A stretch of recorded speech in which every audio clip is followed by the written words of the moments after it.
example of an AFO, or an ankle-foot orthosis. Yours might look a little different, and that's okay. So sometimes there is a strap on the top, and it goes over your leg, ankle, and foot, hence the name. So if you have any questions or concerns, I would advise you to consult your doctor or orthotist. But in these couple videos, we are going to go over how to correctly put on the AFO, take off the AFO, and monitor the skin. Also, if your child is new at wearing an AFO, there is a sample wear schedule that you can look at, but every child is going to be different. So the key is just to gradually get your child used to wearing the AFO and always make sure to check the skin. So in this video, we're going to show you how to put an AFO on your child.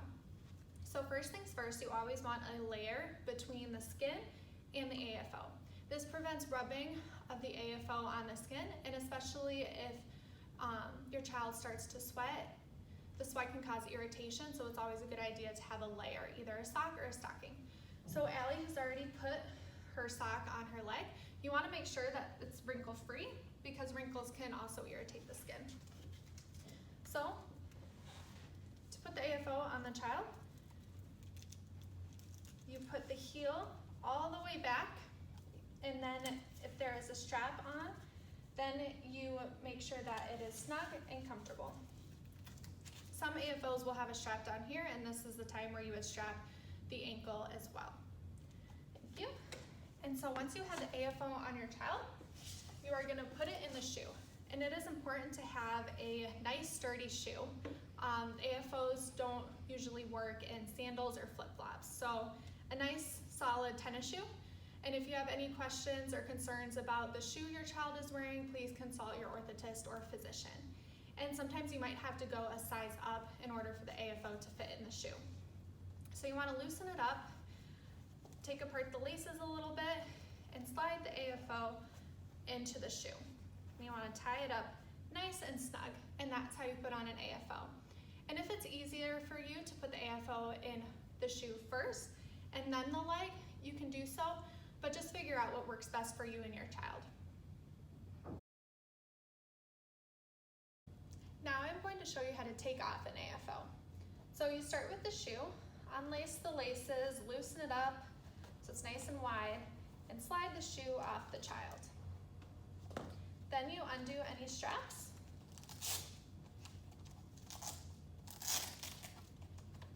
And slide the leg out. And voila, your AFO is off. And then the layer between the skin and the AFO, you want to throw that in the wash, get it clean. It's very important to have a clean sock or stocking between the skin and the AFO. And also you want to remember to clean your AFO daily if possible. So using a damp cloth to kind of wipe it down, and then making sure that it is fully dry before you put it on your child. And once you take off the AFO, it is very important to monitor the skin, and we will talk about that in the next video. In this video, we are going to talk about skin monitoring. So it is very important to check your child's skin every time the AFO comes off. Even if your child has been wearing AFOs for a long time, your child is continually growing. So sometimes your child might outgrow the AFO and it is rubbing in places where it should not. So once you remove the AFO, you just want to check the front, sides, and back of the leg, ankle, and foot. There are spots on the ankle that are especially susceptible to rubbing, especially on the bony areas of the ankle bone, and up here where the AFO comes around your calf muscle.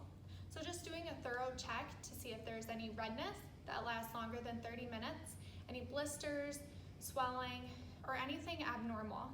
It is very important to consult your physician or orthotist if any of those things occur.